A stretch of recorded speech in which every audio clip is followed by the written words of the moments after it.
Of every miracle Jesus performed, this is the only one where he destroyed something. He healed the sick. He fed the hungry. He calmed storms and raised the dead. Every recorded miracle gives life, restores, repairs, multiplies, except one. On a single morning during the last week of his life, Jesus walked up to a tree, found it had nothing to give him, and killed it with a sentence. And the way Mark tells it, he seems to do it for a reason that is not fair. Jesus is hungry. He sees a fig tree in the distance covered in leaves. He walks over to it looking for some to eat, and he finds nothing but leaves. So he said to the tree, "May no one ever eat fruit from you again." The next morning, the disciples pass the same tree, and it has withered from the roots up. If the story stopped there, you could maybe explain it. A hungry man, an empty tree, a moment of frustration. But Mark adds one line that makes the whole thing worse instead of better. He tells us, almost as an aside, that it was not the season for figs. Read that again, because it is the detail that makes everyone comfortable. The tree had no figs because figs were not in season. It was doing exactly what a fig tree is supposed to do at that time of year. And Jesus cursed it anyway. It feels like blaming a man for being asleep at midnight, like punishing a tree for obeying the calendar. For 2,000 years, this has been one of the hardest stories in the gospel to make sense of. It looks petty. It looks out of character. It looks like the one time the Son of God lost his patience, and a tree paid for it. But that single line, the one that seems to make Jesus unfair, is actually the key that unlocks the entire story. Once you understand what that tree was really doing, you realize Jesus was not being unreasonable at all. He was reading the tree like a book, and the tree was telling a lie. Start with when this happened, because the timing is not random. This is the last week of Jesus' life. He has ridden into Jerusalem to the shouts of the crowd. In a matter of days, he will be arrested, tried, and crucified. Every hour of this week is heavy with what is coming. And on the Monday of that week, he leaves the village of that week. He leaves the village of Bethany, where he had spent the night, and walks the road back toward the city. That is when he sees the tree. Hold on to that for a second. This is a man days away from the cross, carrying the weight of everything about to happen. And he stops to deal with a fig tree. That alone should tell you the tree is not really the point. People do not waste their final week on trivial things. When Jesus pauses on the road to Jerusalem to confront a fig tree, something larger is going on. And the disciples are about to be taught a lesson they will not understand until the next morning. It helps to picture the scene the way they would have lived it. Bethany sits on the eastern slope of the Mount from your lives, less than 2 miles to Jerusalem. Jesus and the disciples would have walked that road every day of this final week, out to Bethany at night, where it was safe.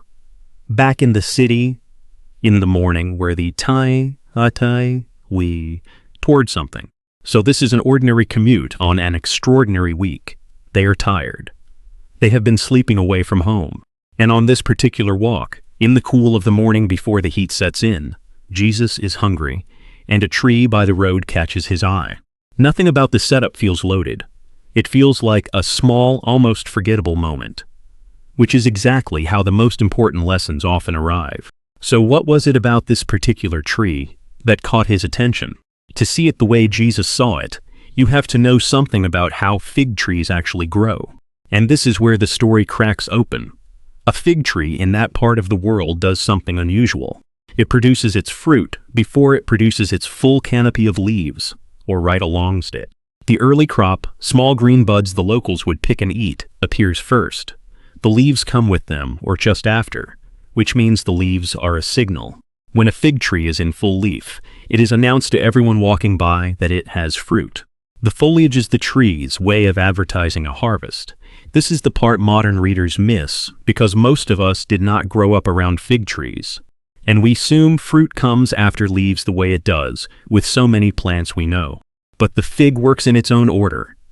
Those first little buds are the tree's down payment, the proof that the real harvest is coming.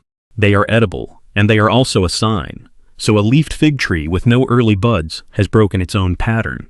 It has done the showy part, the leaves, and skipped the substance, the fruit, to anyone who knew fig trees. And everyone in that crowd did. That was not normal growth. That was a warning sign. Travelers knew this. A person walking a dusty road could look across a field, see a fig tree dressed in green, and know they could go grab a handful of those early buds to eat. The leaves were a promise. They said, in the only language a tree can speak, "There is something here for you." A traveler did not have to walk all the way over to a bare tree because a bare tree made no claim.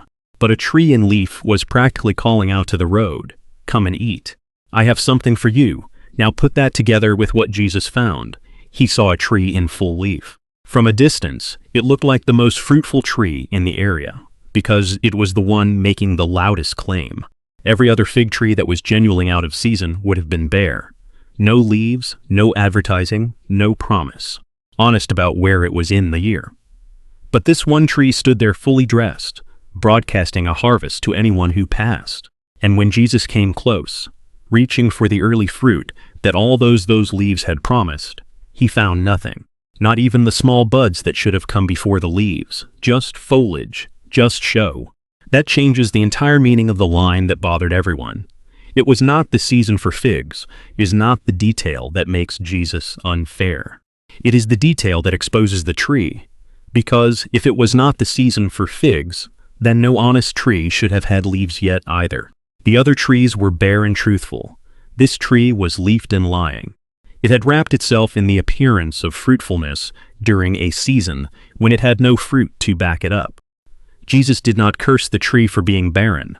Plenty of trees were barren that week, and he walked past all of them. He cursed this one because it advertised what it did not have. The leaves wrote a check the branches could not cash. And suddenly, the whole thing stops being about a tree at all. Think about what kind of failure that actually is. There is a difference between an empty field that admits it is empty and a storefront with a grand sign and nothing on the shelves. One is honest about its lack, the other sells you a lie. Jesus had no quarrel with the honest bare trees. What he confronted was the pretense, the gap between the advertisement and the reality. And notice how specific that makes the judgment. He was not walking through the orchards that week condemning every tree that had no fruit. The hills around Jerusalem would have been full of dormant fig trees, bare and waiting for their proper season. And he left every one of them alone. They were not lying. A bare tree in early spring is simply telling the truth about where it is in the year. There is no sin in a tree that has nothing yet and does not pretend otherwise. The honest empty tree was safe. It was the dressed-up empty tree that drew the word. This is the thing about the cursing of the fig tree that most people never reach because they get stuck on the surface and never make it past. But it was not the season. The tree was a living illustration of one specific sin. It was not condemned for having nothing. It was condemned for pretending to have everything, for looking from a distance exactly like the real thing and being hollow up close. It is the difference between poverty and fraud. Poverty is honest. Fraud puts on a display. And the people watching him do this were about to walk straight thing on a place that was doing the very same thing on a massive scale. Now watch where Jesus goes next. Here is a detail in how Mark wrote his gospel that once you see it, you can't unsee. Mark has a habit. He likes to start one story, interrupt it with a second story, and then come back to finish the first. He wraps one event around another, like bread around a filling, because he wants you to read the two together. The inside story explains the outside story, and the outside stories explains the inside one. The fig tree is one of these wrapped stories, and look at what Mark puts inside it. Jesus curses the tree on Monday morning. That is the first slice. Then Mark cuts away, and Jesus walks into Jerusalem and into the temple. And he does something violent. He starts turning over the tables of the money changers. He drives out the people buying and selling. He shuts the whole operation down.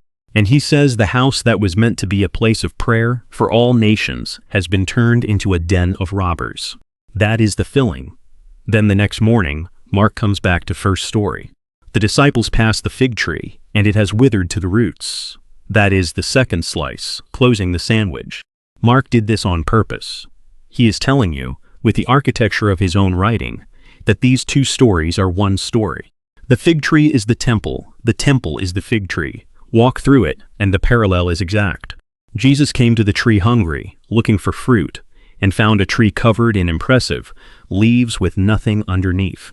Then he walked in the temple looking for the fruit a house of God should produce, and found the same thing. impressive leaves everywhere. The building was breathtaking. Herod had spent decades making it one of the wonders of the ancient world. The courts were full of activity, sacrifices, crowds, commerce, the constant motion of religion in full operation. From a distance, it looked like the most fruitful place on earth. It was covered in leaves. But Jesus came close, the way he came close to the tree and reached in for the actual fruit. Justice, mercy, prayer. A people whose hearts were turned toward God, room for the outsider and the foreigner to come and worship. And he found a marketplace. He found a system that had wrapped itself in the appearance of devotion while crowding out the very thing was built for. Leaves without figs. A grand promise with nothing behind it. Look at what he actually objects to in there, because sharpens the parallel even further. The money changers and the sellers of sacrificial animals had set up shop in the one part of the temple where outsiders were allowed to come. That outer court was the space set aside for the nations, for the foreigner who wanted to seek the God of Israel.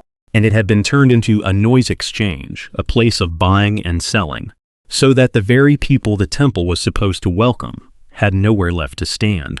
The fruit a house of God should bear is a door open to everyone. Instead, the door had been blocked by commerce, dressed in religious clothing. The leaves had crowded out the fruit, literally, in the layout of the building. That is why Jesus quoted the line about the house being meant as a place of prayer for all nations. He was naming the missing fruit out loud. The temple looked like the center of the world's devotion. Up close, it had pushed the world out. The tree never was the point. The tree was the sermon. Jesus acted out on a roadside plant. So the disciples would have eyes to recognize the same emptiness when they saw it dressed up in marble and gold an hour later. And here is the quiet brilliance of how Mark arranged it. The tree did not wither in the moment Jesus spoke to it. The disciples did not see it die until the morning after the temple. So the lesson landed in the right order. First, they watched him judge a tree that looked alive and was not. Then they watched him judge a temple that looked alive and was not. And only then, the next day, did they see the tree wither to the roots and understand that the word he had spoken was not an outburst. It was a verdict, and it had already come true. This was not a new picture either. Jesus was reaching back into something the prophet had been saying for centuries. Long before that Monday, the fig tree had been one of the standard images for Israel in the Hebrew Scriptures. When the nation was right with God, the prophets pictured people resting safely under their own vines and fig trees, fed and unafraid. It was a picture of peace, of a people living in the security of God's blessing. Each person under their own tree with nothing to fear. When the nation drifted, the same prophets reached for the fig tree to describe the loss. The prophet Jeremiah put it in words that sound almost like a script for what Jesus did. God says through him, "There will be no figs on the tree, and their leaves will wither. No fruit, withered leaves." Centuries later, on a road outside Jerusalem, those words happened to an actual tree in front of actual witnesses. Days before the judgment they pointed to came down on the city itself. The prophet Hosea used the same image from the other direction, remembering a time when God looked at Israel and saw something as delightful as the prigs of the season, before that promise was wasted. Over and over, across different prophets and different centuries, the fig tree shows up as a way of measuring the health of God's people. A thriving fig tree meant a people walking with God. A barren or withered one meant something had gone wrong at the root. So Jesus was not throwing a fit because he missed breakfast. He was doing what the prophets had always done. He was taking a fig tree and making it speak. The difference is that the prophet spoke the image in words, and Jesus performed it in real time on a living tree as a warning that anyone with eyes could read, that guards us against the easy misreading. Jesus was not short-tempered and hungry here. He was teaching deliberately and prophetically in the most important week of his life, pointing at the gap between what looks a fruit and what actually bears fruit. And that point somewhere we should be careful about, because it is easy to turn this into a story about other people. One version of this teaching just aims it outward, at the temple, at the religious leaders, at a system that failed long ago. And all of that is in the text. But if that is all you take from it, you have done the exact thing the tree did. You have stood a distance and looked fruitful while missing the fruit. Because the most comfortable truth in this passage is that the only thing Jesus ever cursed was not sin in the obvious sense. It was not the thief or the adulterer or the outsider. It was religion with no reality in it, appearance without substance. The costume of fruitfulness worn over an empty life. And that is a temptation no one is safe from. It is possible to have all the leaves, to know the language, to show up, to look from the outside like someone whose life is full of God, and to be hollow where it counts. The leaves are easy. Anyone can grow leaves. Fruit is the hard part because fruit is what is actually there when someone reaches in close. Days after Jesus read this lesson off a tree, that very kind of religion would put him on a cross. The polished, busy, impressive system that had no room for the Messiah standing in its courts would condemn him in the name of God. The leaves without fruit did their worst, and he let them. Because the harvest he was after could only come the way it always comes, by going in the ground and dying first. And there is a strange mercy in that. The one person in the story who was all fruit and no pretense, who was exactly what he appeared to be down to the root. Let him be condemned by a system that was all appearance. He took the verdict the fig tree deserved. Out of his death came the thing the temple could never produce. A way for the outsider, the foreigner, the empty-handed, anyone honest enough to come with nothing, to finally bear fruit that lasts. The true tree was cut down so the barren ones could be given another season. So what you do with a story like this, where the only thing the Lord destroyed was a fake? Start by noticing what Jesus did not curse. He did not curse barrenness itself. This matters because most of us have barren seasons, stretches where the fruit just is not there, where we feel dry and unproductive and far from who we want to be. The story is not aimed at you in that season. Jesus told another fig tree story once, a parable where the owner of a vineyard wants to cut down a tree that has not produced for 3 years, and the gardener steps in to plead for it. Give it 1 more year, he says. Let me dig around it. Let me feed it. The patience of God toward an honestly struggling tree is real and it is long. The gardener does not give up on the barren tree. He gets down in the dirt and works on it. So hold those 2 trees side by side, because together they tell you exactly where the line is. The barren tree in the parable gets mercy, time, and a gardener on his knees in the soil. The leafy tree on the road gets a curse. The difference between them is not the amount of fruit. Both had none. The difference is that one was honest about it, and one was not. One stood there plainly empty and got patience. The other dressed itself up as full and got judgment. What Jesus confronted on that road was the false advertisement. The tree had not just come up empty in a hard season. It had claimed to be full and was bare. And the question that leaves on the table is not, is your life perfectly fruitful right now? The question is quieter and harder. Does your appearance match your reality? Is there fruit under your leaves? Or have you gotten very good at looking like there is? Because honest barrenness God can work with. He digs around it. He waits, he feeds it and gives it time. It is the gap between the leaves and the figs that he walks up to and reads in a glance. The performance of faith you are not actually living is the one thing this story warns against, and it warns against it without flinching. The next morning, the disciple walked past the same tree, and it had withered all the way down to roots. Not just the leaves, the whole thing. Because a tree that is all show on the outside is already dead on the inside. And the curse only made visible what was already true. The word over that tree was never really about figs. It was about the distance between what we display and what we are. Jesus walked the road to Jerusalem looking for something real. And he still does. He comes close. He looks under the leaves. He is not impressed by the canopy, and he is not fooled by the show. He is looking for fruit, and he is patient with the tree that has none yet but is honest about it, and grieved by the tree that has dressed itself up to hide that it is empty. The good news buried in this hard story is that the same one who reads the tree so honestly is also the gardener who kneels down in the dirt and asks for more time. He's not looking for a perfect harvest. He is looking for something true, and he is willing to dig around your roots and feed you, and wait if you will stop growing leaves long enough to let him. If this opened up a passage that always confused you, subscribe and leave a comment. Even one word helps this reach someone who needs it. Share it with anyone who has ever found this story hard to understand.